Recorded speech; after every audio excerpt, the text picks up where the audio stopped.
Good afternoon and thanks for checking out this video. It's no secret the fuel range on a Honda CRF250L isn't that great, with the tank only holding 7.5 liters or around 2 gallons. The manufacturer's spec sheet claims it will use 3.2 liters per 100 kilometers or get around 73 miles per gallon. In real life riding, it won't get anywhere near that range, and honestly, it's actually reduced for those of us who have changed to a 13-tooth front sprocket. My 250L can only travel around 160 kilometers or about 100 miles, give or take, before running out of fuel.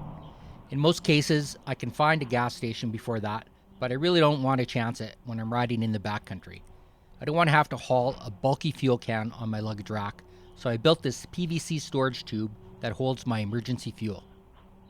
All in, it cost about $30 for the fittings and brackets from my local hardware store, and it only took me about 20 minutes to put together and mount. It did take some thought, which is why I bought fittings opposed to just a single solid pipe. I wanted to be sure that the brackets were placed in such a way to fit the bolt holes on the bike and offer a better fit to hold the tube solidly in place. Once the fittings were glued in place, I removed the stock storage compartment from the bike and then lined up the two front brackets with the front bolt hole, then drilled a hole in the bottom of the end cap to secure the bracket to the tube. Next, I took the longer bracket and bent it to fit around the tube, lining up with the rear bolt hole on the frame.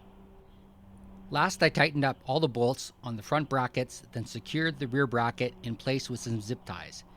The reason I use zip ties is so I can take the tube off easily if I'd ever want to replace a bracket or put the lockable storage compartment back on.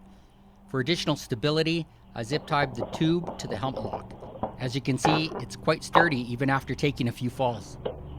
The end has a watertight screw cap, and when I take it off, you can see it holds this 30-ounce fuel bottle, as well as my insurance and registration, plus there's a bit of room for a roll-up tool bag. Also, from the back, it really balances off the muffler. Overall, I'm quite satisfied. This tube is both functional and looks pretty good. Well, I think that wraps up this video. Feel free to drop questions or comments in the section below. Thanks for watching, and until next time, ride safe.